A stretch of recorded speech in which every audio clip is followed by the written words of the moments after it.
All right, hello and welcome to ConverZations today. My name is Rachel. It is lovely to have you all here with us. I am very pleased to introduce our speaker for the day, Destinee Siebe. They are a student musicologist at the University of Wisconsin-Madison. They're going to be graduating this spring. I'm going to let them introduce themselves more and just let them do their whole presentation. So it is lovely to have you all here. Remember, please use the chat to ask your questions anytime throughout the presentation, and there will be time at the end for questions as well. Just one quick thing. I want to thank our sponsor for today, Faye A. Heston. Thank you so much, Faye, for supporting the ConverZations series. And they have for many years now. Also, make sure to join us December 14th for our holiday conversation. Heather Cooper will be joining us playing organ. So she's going to be joining us from Presbyterian Church, playing organ and sharing some carols with us. So we are very, very excited for that. And without further ado, I'm going to turn it over to Destinee. Oh, Rachel, thank you so much. Give me just a second to get my PowerPoint going from the beginning. Okay, and again, it is an absolute delight to be able to join you here today. As some of you might know, or she has maybe mentioned, Rachel and I have been close friends for quite a while. We went to undergrad at Baldwin Wallace together. We were in the bassoon studio together. So reuniting for this talk today is a pretty special moment. And again, thanks for being here. Okay, as Rachel mentioned, I am a musicology student. And as a musicology student, my job is to read, write, research, and think about music. And it's not just memorizing dates or historical happenings, though a few of those dates have stuck in there. But it's also about asking some bigger questions about how music interacts with culture, politics, economics, and much more. Musicologists want to know in both broad and specific ways how music shapes the world around it and vice versa, how the world shapes both the music being made and what we come to value later on. One of these broad questions of historiography is the foundation of my talk today. And that question is this: what do we give our attention to when we study music history? What do we consider important and why? And how do these choices reflect or maybe even build on our own biases? We're maybe a minute in and probably I'm already feeling a little abstract. So let me bring it back down with a short preview. Here are a few things that I promise that we will get to today that you can look forward to. Still staying a little broad, but a myth dispelled then made irrelevant. Ooh, what could that possibly mean? Stay tuned. A reminder of just how important you are. Any egomaniacs in the audience, please don't get too carried away with that one. So recommendations for books and podcasts, no matter your level of music expertise, whether you're just a music fan or you've been studying music your whole life, these items should be accessible for anyone. And finally, a story about a toothbrush. So you have that to look forward to as well. Sound good? Okay, let's do this. Also, this slide is blank on purpose, don't worry. Okay, let's get started. When we study the most basic history of classical music, there's a particular pattern that emerges, and that pattern looks like this. Some genius man, probably from Germany or Austria, sometimes from France or Italy, maybe occasionally somewhere more interesting like Russia or Eastern Europe, he writes a mountainous repertoire of music that is innovative in some way or another. And the next generation of composers venerates him until some new idol comes along, either building upon that legacy or actively working against it. This is something we see all across music history. When we go all the way back to the Renaissance, we see Leonin student Periton continuing his teacher's work in developing the Notre Dame style of polyphonic church music. One could argue that this is the whole basis of 19th century classical music, when composers witness Beethoven and his Ninth Symphony and have to try to figure out how to follow that up. What comes next in the evolution of music? But is this all there is? When we focus only on a few elite composers, what do we miss? My point today is twofold. First, I want to make it clear that composing Western classical music is not, and has never been, an activity only for men. There are social barriers and other details that might limit our recognition of these women today, and we'll get into a bit of what those are and why that is, but women composers are not a 20th century invention. Second, and I think this is maybe the more important point, composers, while certainly necessary, are not the only people we should think about when we study music history. They are not the only people who make music happen, who bring music into the world, or support its development and preservation. There are performers and conductors, maybe those are the next most logical steps. They matter too. But when we expand our definition of music makers to include even more of the people who make music possible, like educators, patrons, volunteers, and audiences, we get a much more diverse picture of who is supporting the life of classical music. First, let's go back to the composers. Now, as a modern classical music lover, I love a Jennifer Higdon or Augusta Reed Thomas work as much as the next person. But the legacy of women writing music reaches back much further than we often credit. Now, I have borrowed a list from the website of the Capra Society, and just to list a few composing women born before the year 1900. If you're thinking that's a giant wall of text and I don't have the capacity to read all of those right now, that's kind of my point. And again, this is only a handful of composers from their list that they've created, and their list is also not exhaustive of every classical composer who was a woman. Cool. Women wrote music. Case closed. Good talk, everyone. We did it. But wait, I haven't heard of most of these women. I've maybe heard of a few, but certainly not all of them. Why is that? While there is no universal experience common to all women composers, there are certainly social structures that have impacted women on the whole. Certainly not every woman personally experienced every consequence of the social mores to be described. And admittedly, categorizing composers into gendered groups does risk generalization and limitation, calling them women composers rather than composers who coincidentally were women.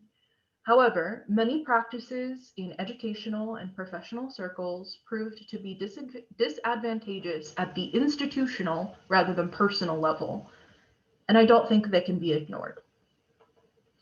From here, I will mostly be focusing on women of the 19th and early 20th centuries, particularly in Western Europe and the United States.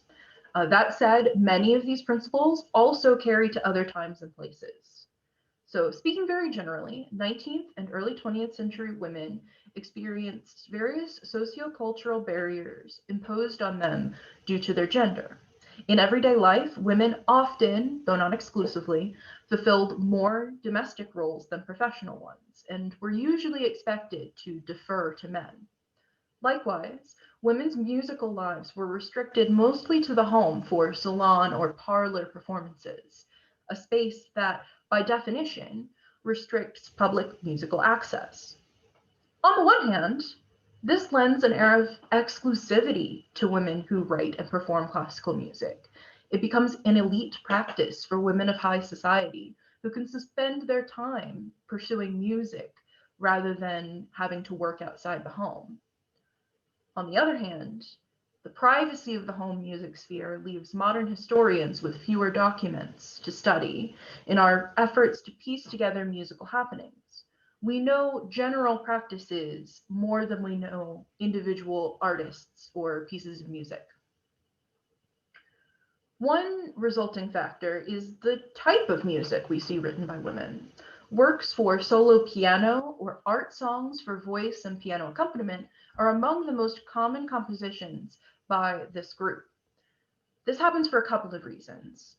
First, these are instruments that can easily fit into one's parlor and don't require a large contingent of players.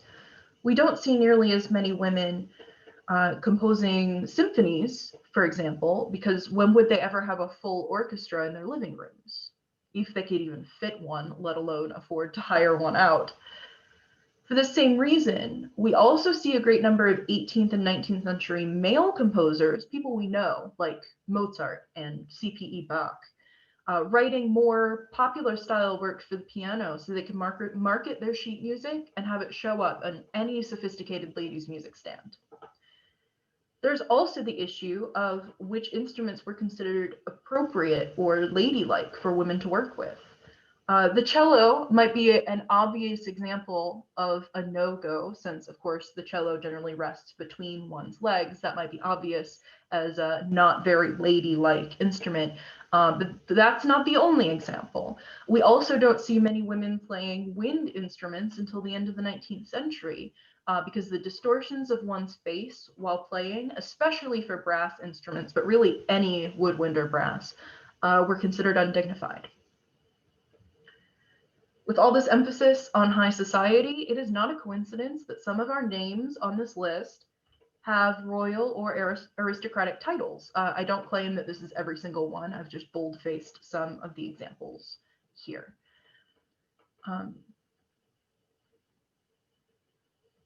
This becomes a possibility for women, again, who are of high enough society and perhaps even royal blood to pursue music in their time, whereas working class women would not have the time for such a luxury.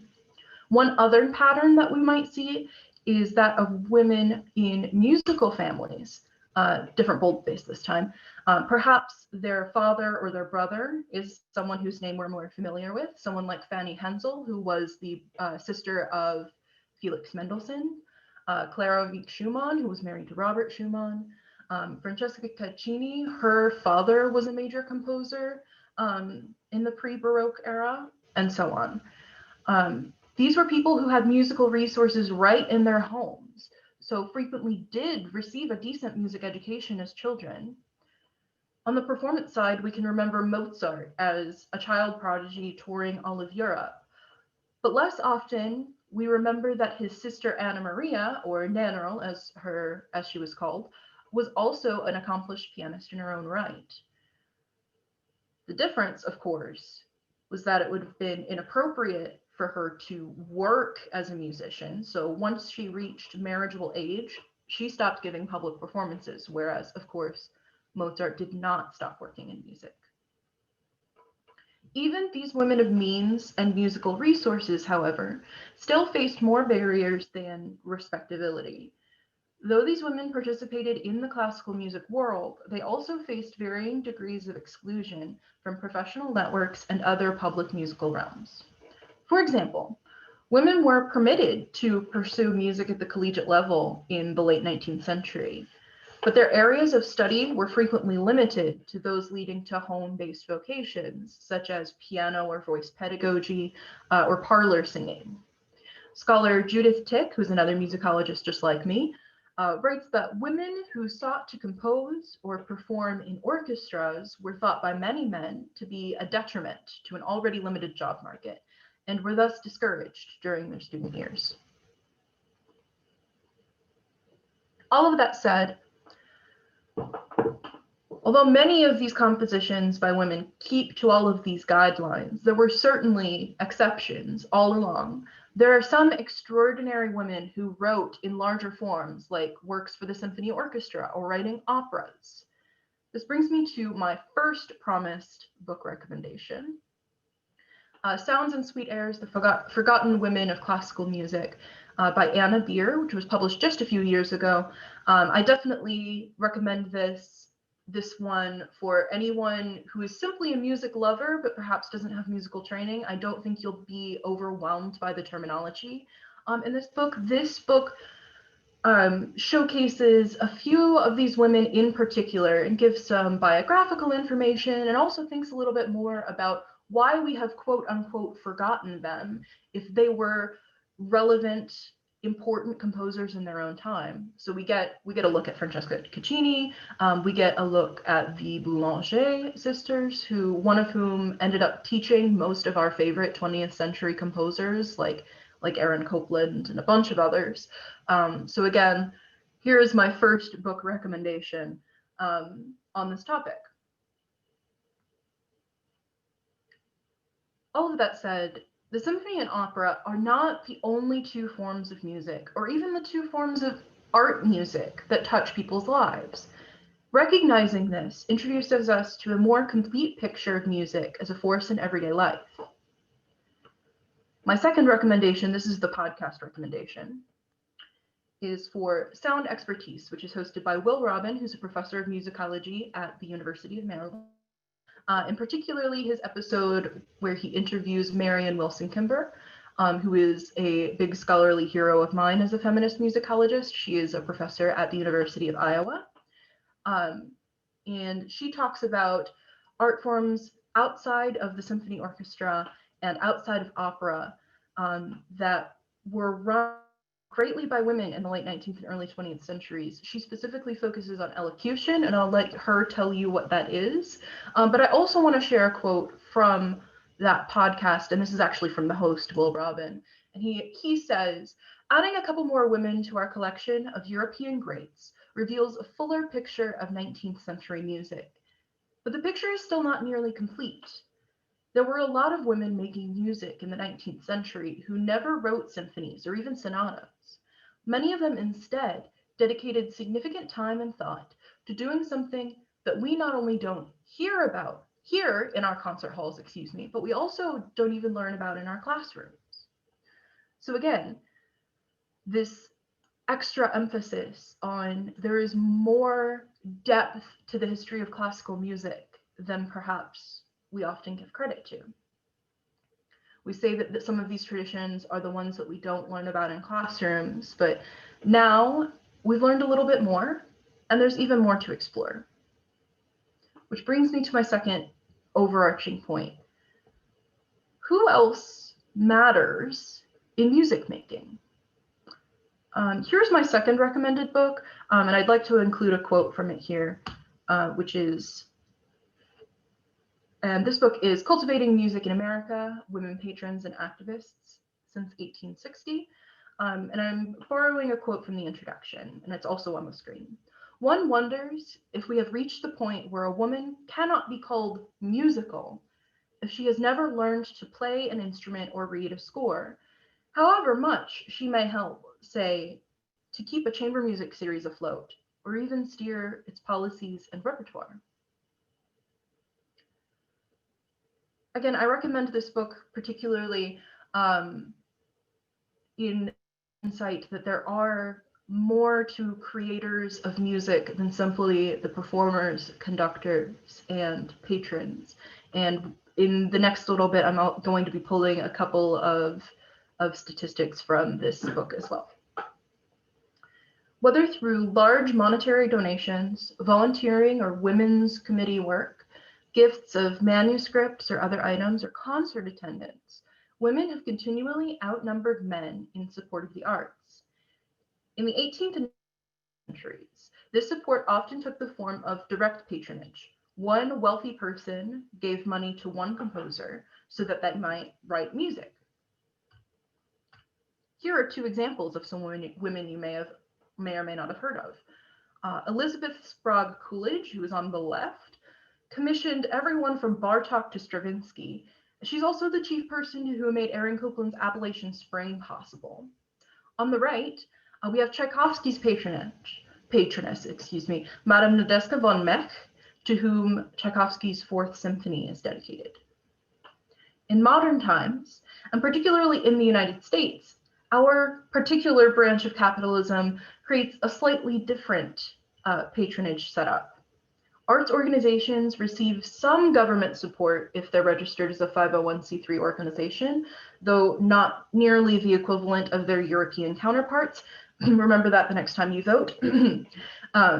Going back to that Locke Barr book, however, they quote a study that found women to be more active as patrons of money and volunteers of their time than men throughout the entirety of American history as American arts organizations cope with the limited, if present at all, government support that they might receive. And this statistic of women being greater supporters than men exists throughout the last 150 years or more through to today.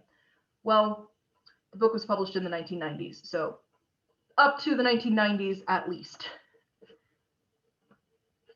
Women's clubs, as to one example, combine both of these tasks of patronage and volunteering. And it's a practice we don't talk very much about today. It's also one that Mariam Wilson-Kimber talks about in that podcast. 125 years ago, cities and towns across the United States would have included numerous social clubs for women interested in music. Sometimes just classical music generally, sometimes dedicated to one particular composer, like a Haydn Society or even like a Cécile Chaminade Club. They hosted musicales, hiring musicians, supporting them financially, or even performing themselves. They also did great charity work. And one example, somewhat local to my friends in Canton, so at least to Northeast Ohio, continues today at my alma mater of Baldwin Wallace. The Friends of the Conservatory organization, known only until about 5 years ago as the Women of the Conservatory, have been one of the major forces keeping the longest running collegiate Bach festival in North America running. While fundraising work during I skipped a line there. Well, they have always volunteered their time for organizational and marketing needs relevant to the festival. Their fundraising work during World War II was particularly vital in avoiding the cancellation of the festival. As we see from their example, even when such women are not themselves writing or performing music, they are still making music happen. Yet another example of this comes from music educators. It is another realm steadily owned by women over time. To quote Mariam Wilson-Kimber in that episode, someone had to give those men their first piano lesson. As we've already seen, most college-educated musical women became private voice and piano teachers, again, giving them a private domain to complete their musical profession. This is also a place where writers, critics, and historians can factor in. They give us the tools for the preservation of music and musical thought for us to study later. Perhaps most importantly of all, though, are audiences. If you'll recall from the checklist at the beginning, this is the part where I tell you how great you are. Because remember, when composers write music while conductors and orchestras rehearse, when they do those things, they do them for you. The audience shapes music making enormously. Everything from repertoire decisions to marketing campaigns are based around what audiences might like to hear. The choices we get today in what works get performed, what weird speakers get hired on to their speaker series, all thinking about what audiences want or asking them directly what they might like to hear. Bringing all of these ideas together, creating music as composers and performers, but also supporting its growth.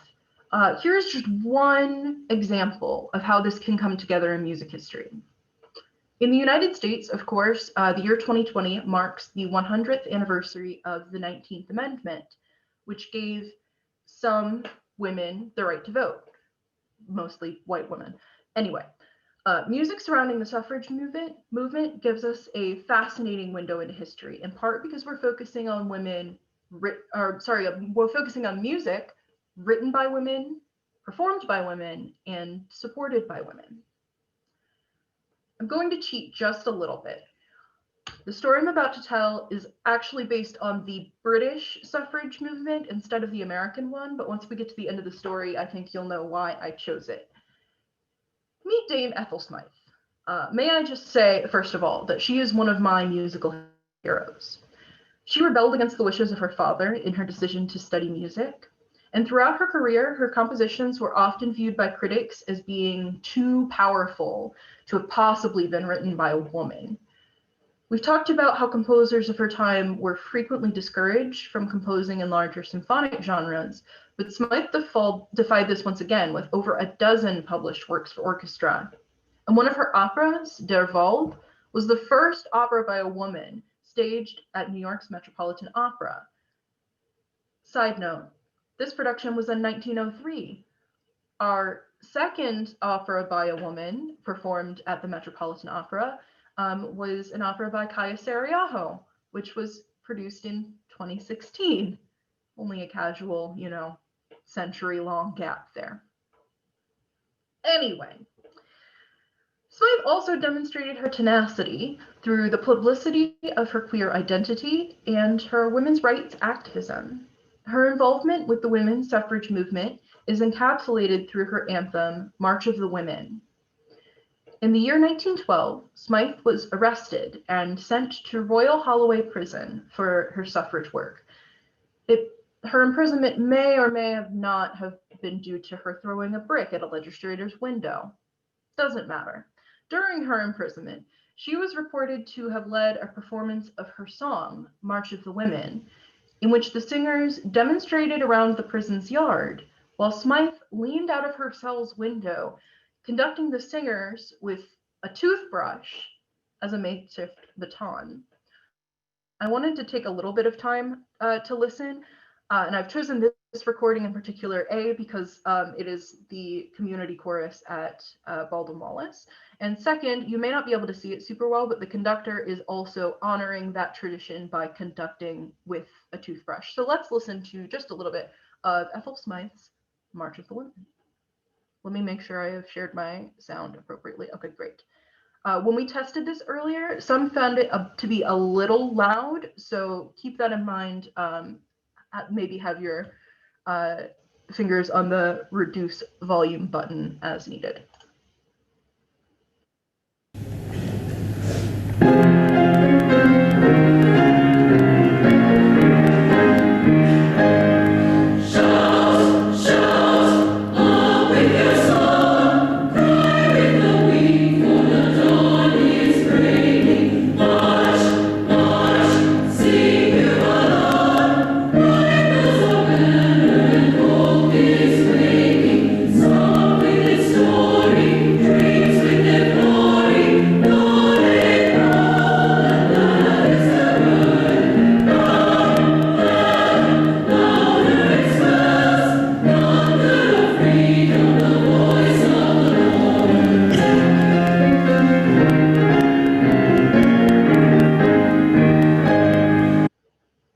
More verses, but I will save them perhaps if you'd like to look this one up on your own time. And remember, this is just one manifestation of this combination of forces. Piece written by a woman, performed by women, used for women's causes. This became the anthem of the women's suffrage movement in the United Kingdom in the second decade of the 20th century. The more we explore through music history, the more we find these fascinating stories that tell us more about how music matters to everyday folks, people like you and me. In a bit of summary, history is a narrative that we construct. Constructions that minimize the work of women do not tell the full story.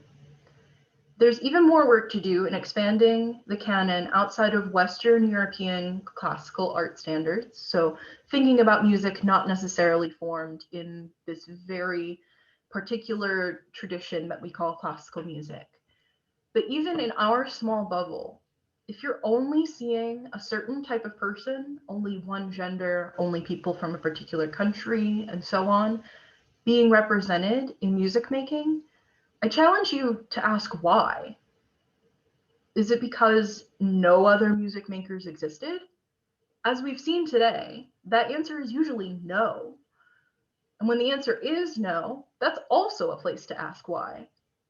What barriers were in the way to prevent more people to create or participate in classical music? all of us here, as musicians, music lovers, and music scholars, must respect this thing that we love called music. One way we can do that, I believe, is by honoring music's giant legacy rather than reining it in to one small category of a particular class of geniuses who somehow invented all of the music. When we put this holistic approach to music history and practice, we are able to see music as alive, three-dimensional, and influential to everyday people like you and me. Okay, and that's the end of my official presentation, but I would love to keep the conversation going with questions or just to keep on chatting about some of these topics. Yeah. So if you all have questions, feel free to put them in the chat. I have some that I'm going to ask to get us started. But if you have any questions, feel free to put them in the chat.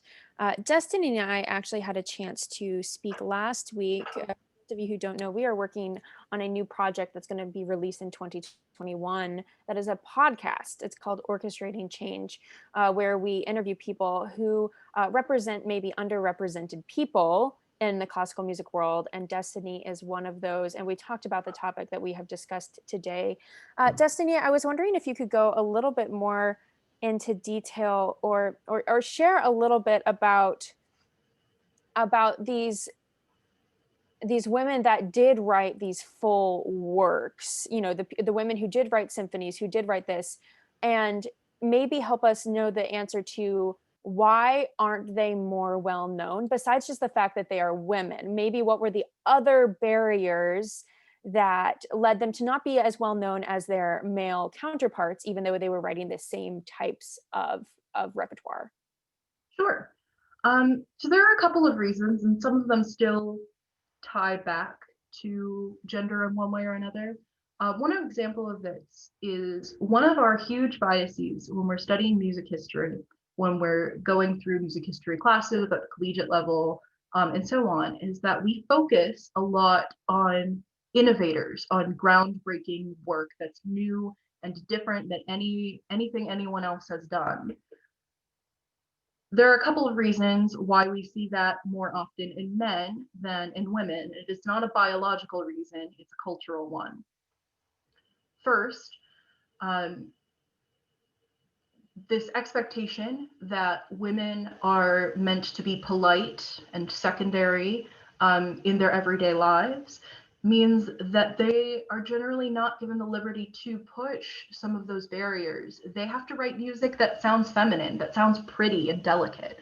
And that gives a little less room to experiment. This is also, again, going back to limitations in education. Learning less about some of the formal structures that we emphasize in a lot of classical music curriculum. Learning things like sonata form would not have necessarily been in the education for someone who was just learning to be a piano teacher. It might have been, but they were more likely to have learned how it applies to existing pieces rather than to create it on their own. Um, and again, there is no one universal experience. And I should also say that a lot of these women were well known in their time. For my undergraduate thesis, I studied a composer named Harriet Ware. And if anyone other than Rachel has heard of her, I will be quite surprised.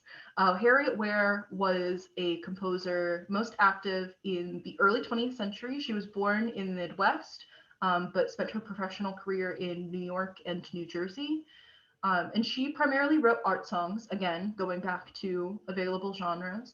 But she was considered a celebrity in her day.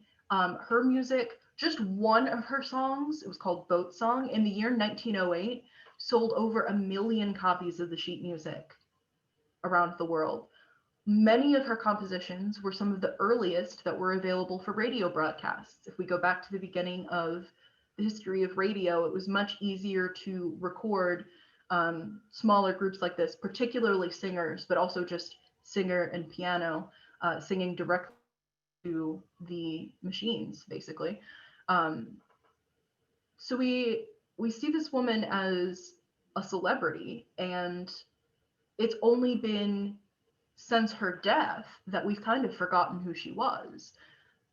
Part of it is this, we perpetuate this idea of, oh, there are no women composers. All the ones we talk about are men. We start with that idea and keep it rolling even when the evidence doesn't hold up to it. Right. I think that's a really good point about how women have always existed in the realm of classical music. I think tell me if I'm misspeaking, Destiny, but I remember from Histon Lit 1, the very first history and literature class that I took in college, where I am not a music historian, but this is what I remember, that the first composer that we can find evidence of was actually a woman. That's true. Was it in the Egypt area, if I remember? In Mesopotamia. Her name was Enheduanna. And so when we say this is the first composer we know about, this is the first composer who we can put a name to, who we can tie her name and her works to particular, not necessarily extant musical examples, but being able to know that she did. She was a priestess, and she composed psalms essentially for the moon god and goddess that she worshipped. Okay, yeah. So when this misconception that women have not existed until very recently in classical music is just wrong. And so if we could only shine a light on them like we do their male counterparts, because their male counterparts deserve all of the praise that they get, and they've written phenomenal music. But yes, sorry for interrupting, but there has sometimes been a misconception about scholars who call themselves feminist musicologists, that they want to get rid of all the men. And no, that is simply not the case. Some of my favorite composers are some of these like mainstream people, like Mahler and Beethoven are among my favorites. I love a good Stravinsky. This is not to eliminate, this is only to broaden. Right. And I think that's really important. And we could talk with the same conversation about racially diverse composers, and how they have always existed in the realm of music, maybe not Western classical music, but music that is performed for large ensembles for a very long time. And if we can only just highlight them as well, I think it would make concert experience more fun and lively to get this diverse amount of music, so that you hear one thing and then you hear something that's completely different, and you get this a broad scope of what's going on. Rachel Scott said, which Mahler, with a winky face. Other than all of them, when we were in undergrad, Rachel, I know I was on this, I don't know if you were, we got to perform Kindertotenlieder with Nancy Malsby. You were on it. Great. I can never remember who was with me. I sometimes don't even remember which part I play for some of these works. I know I was on it. Kindertotenlieder is a work for solo voice. We worked with Nancy Malsby, who's a professor of voice at Baldwin Wallace, and orchestra, performing songs, and this sounds very depressing, about the death of one's children.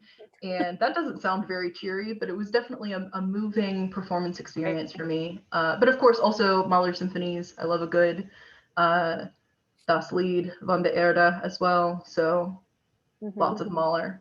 Yeah. I was wondering maybe if, for those of us who aren't as well versed in composers, I know that 2020 has been a very investigative experience for a lot of people, and learning new things with all of this time we have at home.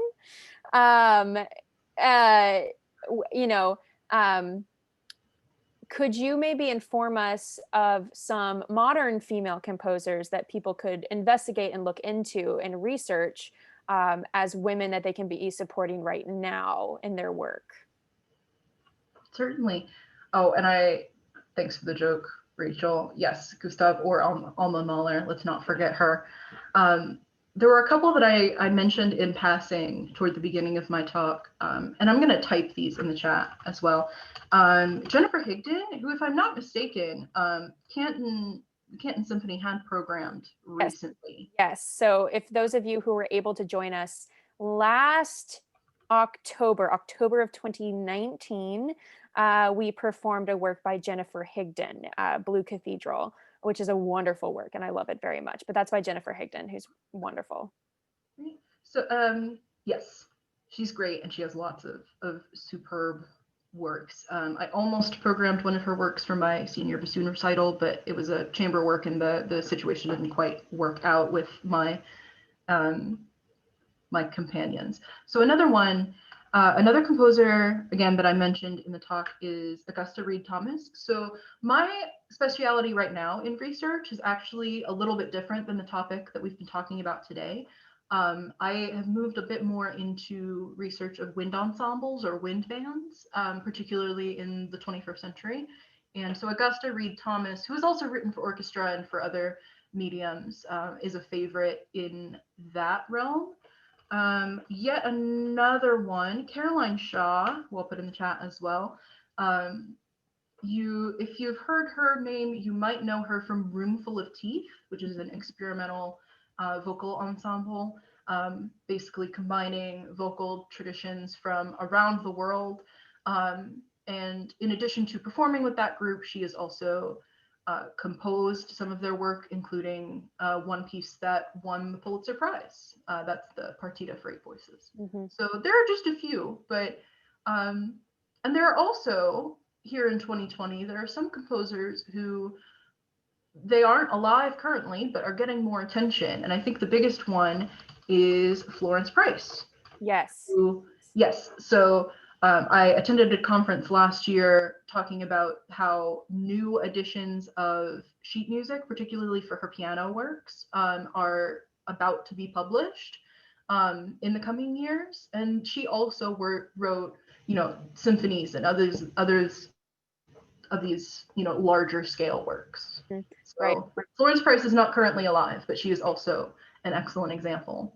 And Destiny, tell me if I am incorrect, but Florence Price was the first female to have a work premiered by the Chicago Symphony.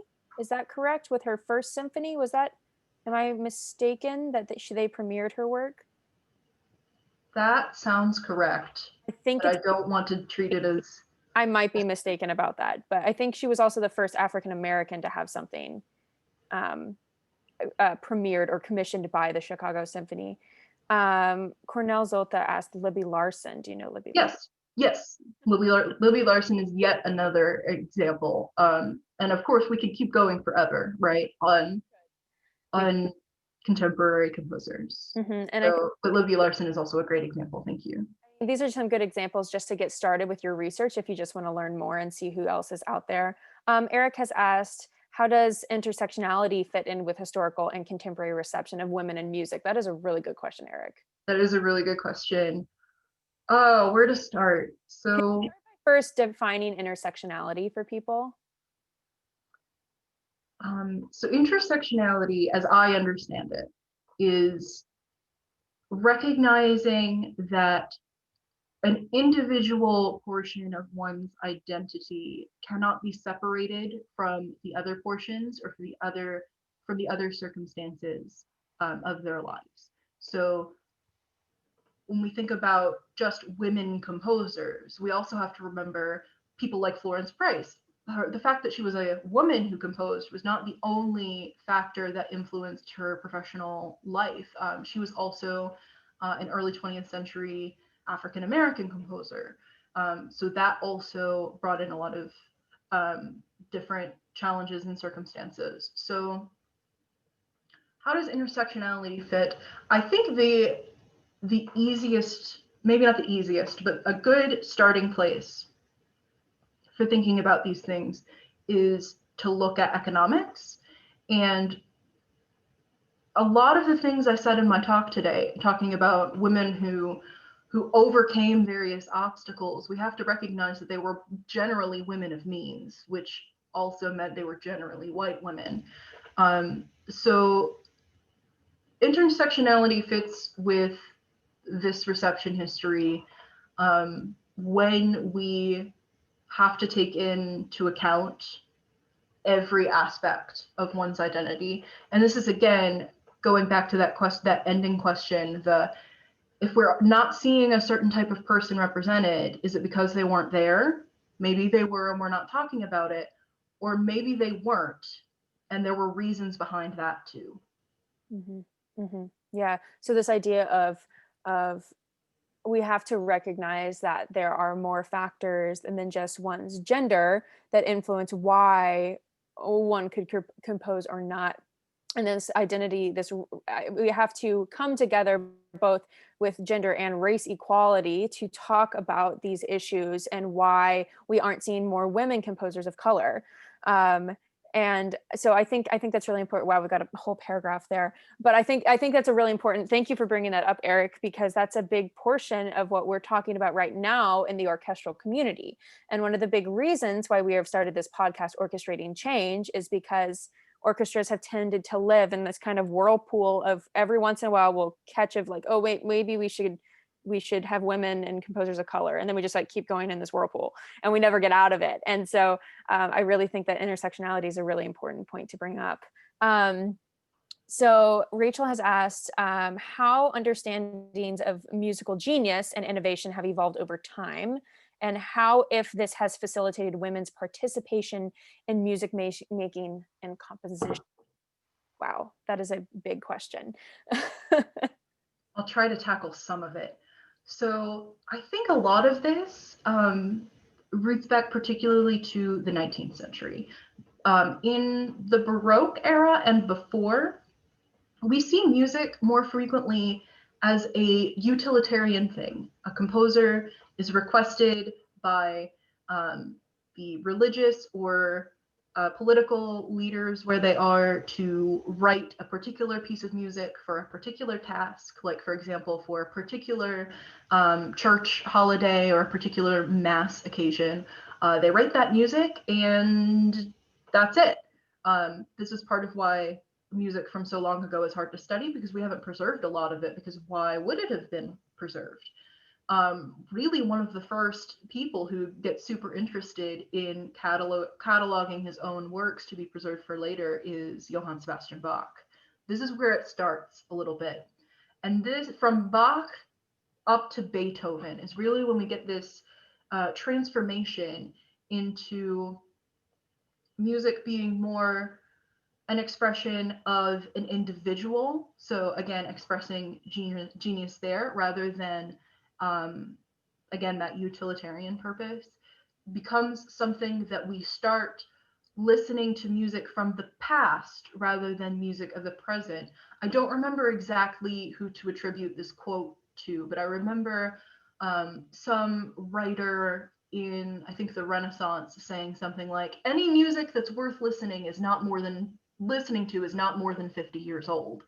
But once we get into the 19th century, we start holding on to a lot of music, and it's some of the same music we're still listening to in orchestras today.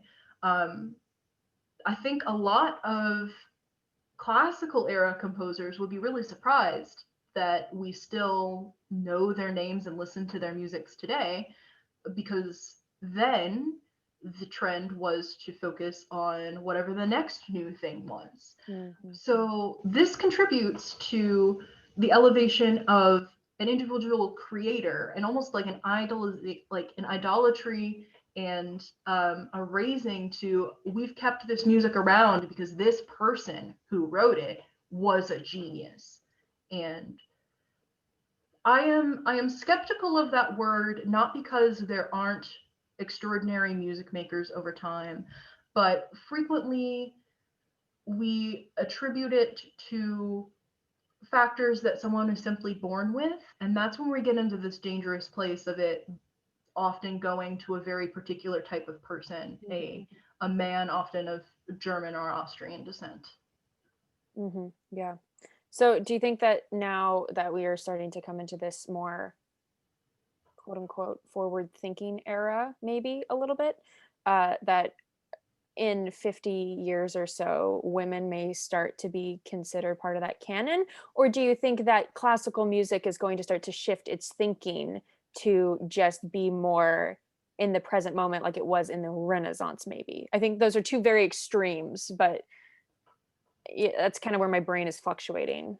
Sure. And obviously I can't tell the future, right? But I have already seen now that there are several different paths that professional music organizations, orchestras, and other performers can take. They can give this energy to music of people who are alive right now, or they can focus on music of the past with new perspectives, or they can work particularly in the art of preservation. And many organizations combine these strategies, right? It's not just one thing. Mm-hmm. But in my opinion, the ones who do the first two, who focus on living composers and also bring the relevance of things we care about today into music of the past, are, I think, the organizations who are going to move us forward. And I'm delighted to be working right today with an organization that I feel does that, being the Canton Symphony. So yeah, I think celebrity is still an important factor, perhaps even more important in our overall culture. So I don't think that's entirely going away. But being able to separate composers from being a woman composer or a composer of color, recognizing that those factors matter in how they create music, but also that they are not the monolith of their identity, that is not, they are more than just the insert demographic here composer. They're a composer with other experiences and other issues. Right. And I think that what the goal would be is that we get to a place where everyone, it's just a composer, but when we look at the composers, they just happen to be diverse, right? And that we don't have to point out that, oh, this year we programmed 6 female composers and 4 people of color. It's just, we programmed this season and it looks diverse, and we don't have to, and getting to a place where composers are just composers, and that female composers don't have to be in this separate category, but instead it's just composers. And adding them to the season, not just because they're a woman or a person of color, but adding them because they have interesting music and have interesting things to say with their music. Right. I think that is really important too. I've spoken, Eric Gould, who is a African American composer that has worked with the Canton Symphony many times. He's told me several times how lots of orchestras, they get to February and it's Black History Month, and so they program Black composers. We have to do it, and then Eric's like, and then I'm here for the rest of the year, still being a Black composer, and every February I get a ton of people wanting to play my work, and then I sit back for the rest of the year. And to get out of that cycle, I think is going to be important moving forward. That the music is not just about identity and is applicable all year round. Right. I think that is really crucial. We've got a few minutes left here. If you have any more questions, feel free to put them in the chat. If anyone has any other questions for Destiny. As we're waiting to see if anyone has those, Destiny, I was wondering if you could just kind of maybe give people, you gave us several book suggestions, which we will, they're in this presentation. So if you forget what they are, this presentation will be on YouTube and you can watch it later. But what would you hope of people listening that what would be their big takeaway from today as they are now going to go out and view and listen and ingest classical music? And again, knowing that if you're here, you're probably a classical music lover, right? Otherwise, what would bring you here? So knowing that you already have patterns of listening, and instead of changing everything you do, just approaching the music that you already love with some of these open questions, and not being afraid to ask why, do I love this person, and what circumstances of their lives made it possible for me to know their music right now, and so on and so on. And also broadening your listening ears. I know, for example, there are sometimes some generalizations about what contemporary classical music sounds like, but there are as many varieties of that as there are anything else. So if you think you don't like modern classical music, you might surprise yourself by open ear. I would say all of the composers that we've listed already, and even others beyond that, they all have their own unique sound and training. And if you don't like one of them, that does not mean you won't like another one. Yeah. So keeping what you're already listening to, but maybe expanding even more. Wonderful. All right. Are there any last minute questions? Gonna wait just a second. All righty. Well, with that being said, Destiny, thank you so much for joining us today. And thank you all of you for joining us and for tuning in afterwards on YouTube. We hope you enjoyed this presentation. Destiny, thank you so much. Thank you.